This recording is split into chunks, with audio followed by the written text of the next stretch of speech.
We're back on the Early Edge on CBS Sports Network. And of course, Larry, Mackenzie, Danny joining me for some Monday Night Football props. We've got two games, so we've got a lot to choose from. And Larry, we're going to start with passing props. Again, you can pick any game you want here. What are you on tonight? Bo Nix has had such an underwhelming start to the season, not taking the second-year leap that everybody predicted. But as you and I can attest, Sia, he has been so close on some of these deep balls and chances for big plays and big touchdowns. To get him at even money tonight, over 1.5 passing touchdowns, this is such a get-right spot against the Bengals. They do get Cam Taylor-Britt back in the secondary, but the amount of man coverage they play, I think, is going to work to their detriment against Sutton and Troy Franklin. And Bo Nix at home in the Broncos' 6-game home winning streak, 16 touchdowns, has been very, very efficient. Love him to bounce back tonight with 2 touchdowns. Yeah, I'm looking for him and the Broncos as a whole to bounce back. More on that later. But Danny, let's stick with Bo Nix. You like him. We're talking about Larry, or Larry's addressing, hey, there's some deep shots that Bo Nix barely missed, and you're thinking he's going to connect on one of these. Absolutely. He's already connected on 2 in back-to-back weeks. He had a 42-yarder to Troy Franklin, hit a 52-yarder to Cortland Sutton last week, and there have been more available, as Larry alluded to. This Bengals secondary is absolutely beatable, and I think he's going to connect on a deep shot here to one of those guys. Prime-time play, longest completion. I hit this last night on Jordan Love, and I think it's a get-right spot, like Larry said, where Nix can just let the ball fly, especially if they're playing with the lead early on. Look for a deep shot. Look for a get-back-in-the-groove kind of game from Bo Nix with some big shots on display. Mackenzie, will move from the 8:15, that's East Coast time game, to the 7:15 game. Jets-Dolphins, you'd like Tua to throw some touchdowns as well. Yeah. I mean, if you're a Dolphins fan, you kind of want this season to just end and you want to lose these games. But that's exactly when you're going to see this team decide to be successful and Tua to decide to be successful here. You're talking about a Jets defense who's allowed the 6th highest passer rating this season, which includes Brandon Stevens, who they're paying $12 million a year for those keeping track at home, who really has just regressed since his past few seasons here. I don't think he'll be able to keep up with guys like Tyreek Hill and Waddle. So even if you have, Darren Waller coming back, that just opens up the game even more. But again, just when you want to see this team not be successful, I truly believe that's going to be the whole reason Tua has a good game. Yeah, that's funny how you put that. I don't mind this play at all, but I am going with a Tua under. This one's a little scary because I'm taking the under completions, and we know he passes. The passes are on the safe side, right, near the line of scrimmage. Design looks to Tyreek and Achane, some easy looks for sure. But 23.5 is the number, and I just like the under. 23.5 completions is a lot. I think they're going to run the ball more than people think behind not only Achane and Ollie Gordon. I think 21.5 completions, I think that would be a line I'd stay away from, maybe even 22.5. But you can get 23.5, go ahead and take the under there. Let's go to rushing props. And Mackenzie, I'll go right back to you. Yeah, I'll go back to that other game here. With Bo Nix, I was shocked to see him at 4.5 rush attempts here. I like that over. It's a number he's gone over twice and landed at 3 on that other game here. I don't think you're going to have exactly the most intimidating defense to deal with here with the Bengals. And I just like the idea of him getting comfortable using his legs because that's what helps him open up the game in the air so much more as well. So I don't love the yards necessarily, but I like him to be comfortable using his legs in this primetime game. All right. Well, we'll go to you, Larry, because I want to stick to this particular game. You gave this pick out on the SportsLine YouTube channel earlier this morning. Every day we do the early edge at 10 o'clock in the morning there. Talk to me about Chase Brown. Yeah, it's not all Chase Brown's fault. He's being contacted right at the line of scrimmage or behind the line of scrimmage. In fact, he has more negative rushing plays than he does 5-yard runs. That's how bad it's been, averaging 2 yards a carry, dead last in every running metric that you can think of. That's how bad the Bengals are. And they started to work in rookie Taj Brooks last week, gave him 5 carries. They gave Samaje Perine 4 carries. So Chase Brown to go under 54.5 rushing yards against a top 10 Broncos rushing defense in a game script where I think they'll be behind by multiple scores. Love this play under on Chase Brown. Yeah, I'm going to stick with this game. Danny, before I go to you, I'm going to give out J.K. Dobbins. I put this out on SportsLine last night. The line might have moved a little bit. Over 61.5 rushing yards. I just love the the role that J.K. Dobbins has assumed here. We thought, or at least a lot of people thought, R.J. Harvey was going to probably have this backfield by week 4. Well, that's very clearly not the case, as he's dominating rush attempts. And frankly, his efficiency over the last few weeks has been very good in terms of getting better and better by the week. So against this Cincinnati defense, which is very soft against the run and against the pass, and with this Denver game plan probably leaning into their trusted personnel, especially in a positive game script, love J.K. Dobbins here over 61.5. I'd play this as high as 64.5. At 65.5, maybe I'd play that for a little lesser than a full unit, and then I'd stay away any higher than that. Danny Brasco, let's go to the other game. You've got a rushing prop on a quarterback, and I'm pretty sure it's not Tua. Yeah, it's going to be Justin Fields. I actually thought plus 230 was a little bit wide here. He was on a roll before he went down with injury. We saw in the first week against the Steelers, 12 carries, 48 yards, 2 TDs, and he had 5 carries for 49 yards against the Bills before he got injured. But the Jets offense got to use him this way, right? Justin Fields actually, way back when in 2022, had a career game against the Dolphins, rushed for 178 yards and a touchdown. So maybe there's vibes here, and I think he's going to look to get right back on track and be aggressive. I think plus 230 with the ball in his hands, maybe running 10 plus times, especially if the Jets get in the red zone, are more than fair odds. All right, we got an anytime touchdown with a rushing quarterback. Mackenzie, let's go to receiving props. You like an anytime touchdown for a receiver in this Broncos game? Yeah, and I just like that we're getting Courtland Sutton around plus 115. Any type of plus money in our model, we'd set it around minus 150. And that's because if you isolate those first 3 games of Bo Nix's rookie year, where he was still obviously adjusting here, after that, we've seen Sutton have a touchdown in 50% of those games. So that's why we'd set that around minus 150, because it seems like a coin flip from what we're seeing. I think with Jake Browning and the inconsistent offense in general, you're going to see a lot of 3 and outs from the Bengals, which just gives you more opportunities, more offense for this team. So I think at the price you're getting, plus 136, I would certainly be taking a shot on Courtland Sutton. All right, Danny, I'm going to go right back to you because my play and your play, our play really correlates with each other. You've got Chase Brown over 3.5 receptions. I'll just throw it out there. I have him over 18.5 receiving yards. I like both. I certainly like the plus money behind yours. Talk to me. Yeah, I saw juice towards the 2.5, and I was more than happy to just get plus 125 on over 3.5 receptions because Jake Browning has to be more conservative in this game after what he displayed against the Minnesota Vikings. Larry talked about the historically low rush efficiency for Chase Brown, 2 yards a carry. How do you improve that? Make the short passing game an extension of the run game. Browning already has an extremely low average depth of target, so I think you just check down to Chase Brown, see what he can do with the yards after the catch. That's the best thing this offense can do, especially against the Broncos defense that leads the NFL in sacks. He's going to be under duress. He's going to have to get the ball out quick. And even if it doesn't go very far, I think Chase Brown will catch the ball. Even for negative yards, we can cash this prop if he gets 4 catches. Yeah, I like that look because I could see that happening, and that could affect my 18.5 receiving yards over for sure. Larry, we go from one running back receiver to another running back receiver in Breece Hall. Yeah, it's a good matchup for Breece Hall on the ground, but especially through the air against these Dolphins linebackers who are very slow. They give up a top 5 target rate to opposing running backs. The Jets love to throw to their running backs. It's Fields' first game back from a concussion. I think Breece Hall going to be very effective. He could get this 21.5 on just 1 or 2 catches by, making one of these linebackers miss. All right, Larry, I'm going to stick with you as we transition to game and total props, team totals, things of that nature. I was considering the Broncos team total over. I don't really have much else to say about it, though, because you do. Talk to me about over 26.5. Well, their offense hasn't produced so far in the first 3 games, but they're at home. They're playing the Bengals, and I think what's going to get them over 26.5 is they're going to be more efficient. They're going to connect on some of those deep pass plays. They're going to run the ball better. But you also have Jake Browning, 5 interceptions in a game and a half. They're going to get some short fields. They're going to get some very advantageous situations because the Bengals are not able to stay on the field and mount those long drives where they used to have Burrow, just dissecting people and moving them up and down the field. So I think there's going to be so many opportunities that I love Denver at home to get to 27. Danny, I do feel like this correlates with your play quite a bit because if Cincinnati's not maintaining drives and staying on the field, they're probably not scoring a lot of points. You like their team total under 17.5.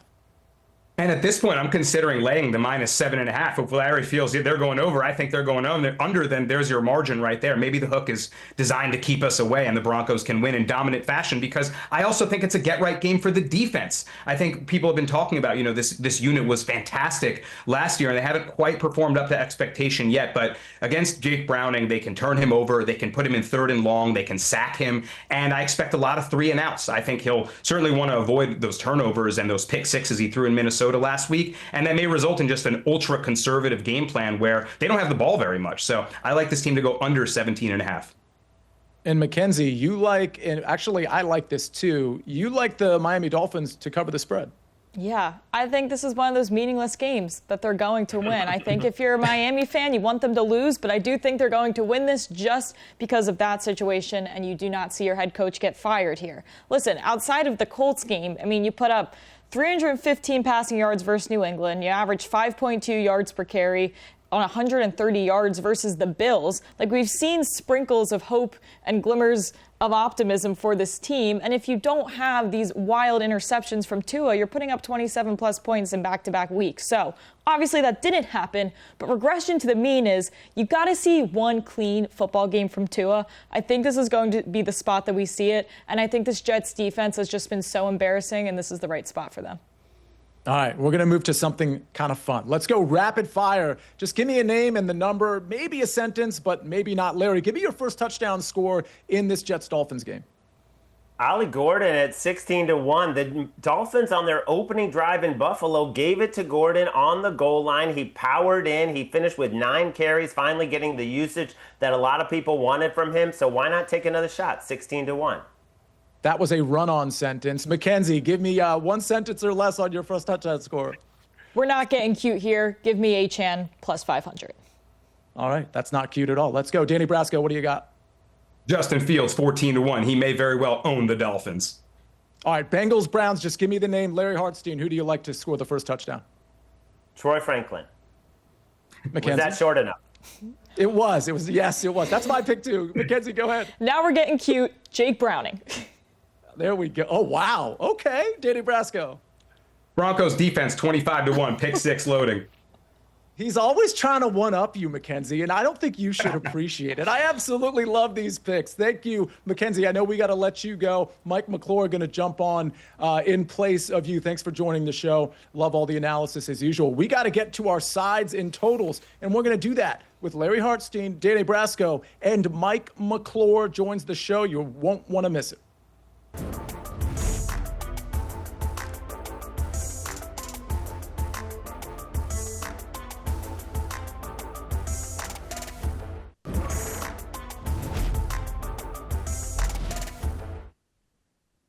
We continue on the early edge talking Monday Night Football. We're going to get to sides now and totals. Mike McClure joining the show. And Mike, we're going to start with you. We've got 2 games to choose from. What's your favorite side?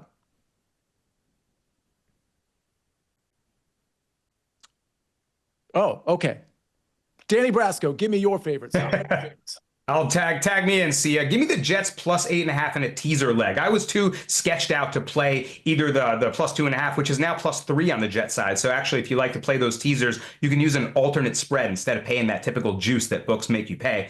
And I think it's going to be a close competitive game in this classic AFC East showdown. These teams know each other very well. There's the injuries on both sides of the ball. And really, more than anything, I think this game could be impacted by weather. There's chances of storms and rain. Don't be surprised if we see a weird weather delay again, which we've seen a lot more of in the NFL. And if it gets funky in this weird clash, I'm going to want a plus 8.5 ticket in my pocket. So I think the game actually stays within 1 score and the Jets can cover this leg. Mike, my understanding is that you liked your bet so much that when I asked you the question, you were rendered speechless. Talk to me about the Miami Dolphins team total. Yeah, rendered speechless that this number is not 24.5. See, how about let's go over team total 23.5. 24 becomes the incredibly key number here. And when I look at both of these teams, I have major questions on the defensive side of the ball. And the Jets, when you look at the roster on paper, they should be better than they have been defensively. But until they show it on the field, I'm going to be backing Miami to score points here when they've got a full complement of healthy weapons. Talking about Devon Achane, Tyreek Hill both being healthy. but their defense still suspect. So I think we get back and forth here a little bit. I like the team total here on the Dolphins side going over 23.5. Very interesting. I'm interested to know whether you're going to be on the over in this game, which we're going to get to in a little bit. But Larry, you're backing the Dolphins -2.5. Yeah, the Jets defense should be better, as Mike said, but now you lose linebacker Quincy Williams, you lose edge rusher Jermaine Johnson. They've given up 93 points thus far. The Dolphins, in my mind, got a kind of a raw deal in Buffalo. They were getting the ball back with the chance to upset the Bills, and then they get the stupid roughing the punter penalty. And without that, they may have pulled off a shocking upset. So I think they're starting to turn it around a little bit. They have extra rest. Their entire season is on the line tonight. They have to win this game at home, and then the schedule is very nice. They could still get to 4-3 with what they have coming up, and I think it starts tonight. I think it starts tonight as well, Larry. I think it starts relatively early. I do like the 2.5. I'm just going to make it a little different here because I can get the Dolphins first half money line at -135. I do think this is a team that played really well for 4 quarters against Buffalo. I do think it's a team that's going to come out very motivated on national television. And this is a little narrative shopping, of course, but Mike McDaniel fighting for his job. I think his team is largely behind him. At least they will be for Monday night. So give me the first half money line Dolphins -135. Danny Brasco, we move to totals. Talk to me about a total you like tonight. Yeah, this is just a lean for me. I don't think I'll end up betting it, but I'm leaning towards the under 44.5 here. And really, it's more about regression than anything. There's been so much variance in these Jets and Dolphins game. We remember the blocked field goal return for touchdown from the Jets in that insane fourth quarter in their game against the Buccaneers. And how about the Dolphins? A punt return touchdown from Malik Washington. And then on the ensuing possession, a kickoff return touchdown from the Patriots. So just ridiculous play back and forth. I think some of that has created a lot of scoring variance, and we may see a little bit of regression there. Again, I mentioned weather concerns. If it rains a little bit or if there is a delay, I think that could impact the flow of the offense, and certainly not betting on that, but lean towards a closer game than people expect and lean towards an under. So this is interesting because we had 2 games to choose from, gentlemen. And me and Danny both like the under. I like the under as well. I think we're going to see a lot more running. Of course, the short area passing for the Dolphins, extension of their running game. I think we're going to see a lot of just milking the clock for some long extended drives. That's sort of why I lean on the under. But Larry and Mike, you're on the other side. So make your case. Mike, I start with you. Yeah, I like the over here. I just have question marks about the defensive side on both teams. When I look at the offensive skill position players, I've got a lot of interest, whether it be Devon Achane, Tyreek Hill, Garrett Wilson, Breece Hall, Justin Fields, and a mobile quarterback. To me, there's just so many ways that these teams can score. And the major question marks for me are on the defensive side of the ball. I think the conditions could be fine early, in terms of the weather. So I thought the number could have been as high as 47 here. So I'm going to go over 44.5. Larry, you're also on this over 44.5 in the Dolphins game. Yeah, every opponent of these teams has scored at least 29 points thus far. And we talked earlier about how bad the Jets defense is, but the Dolphins are just as bad. Dead last in EPA per play.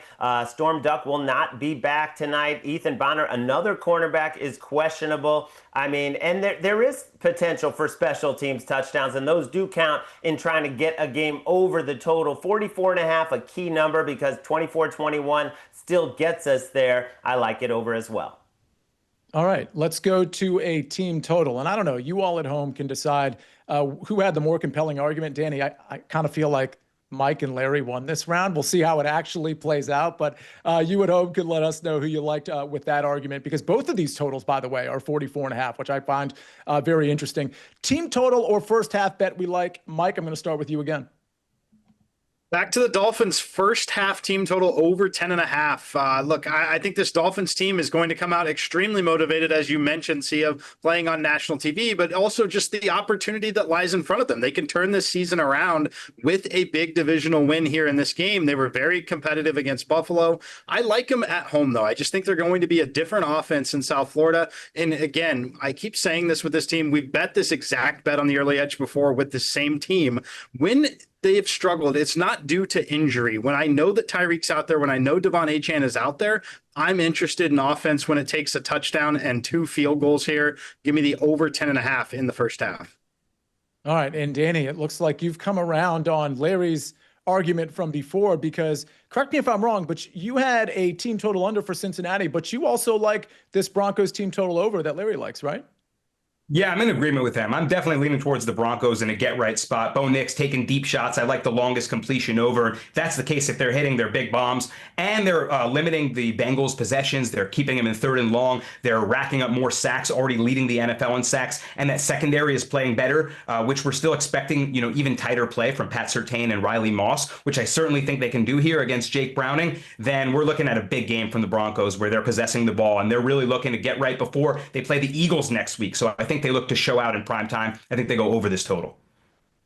Larry, I don't know if you've addressed this game from a spread standpoint. I know you agree with Danny on the over 26.5, so feel free to expand upon that if you want. But, are we looking? It was an interesting point Danny made with regard to the 7.5, like trying to maybe play keep away with everybody coming in on the Denver Broncos. Do you see Denver covering this spread? And you also like that over 26.5, correct? Yeah, I do. I see them covering. I would much rather get a 7, but I did use the Broncos in some contests because they're just going to take out some frustration. I mean, those losses to the Colts and the Chargers, about as painful as can be. They're supposed to be a contender. They're 1-2. They've won their last 6 home games by an average of 20 points per game, and that includes the 8-point win over Tennessee in the opener. So I think they can get there even at 7.5, but I would definitely prefer the 7, and I do love them to get to 27 points. I'll say this to wrap this up on Denver. They very easily could be 3-0. And I do like a sprinkle. I mentioned this on the early edge this morning, the morning show on the SportsLine YouTube channel.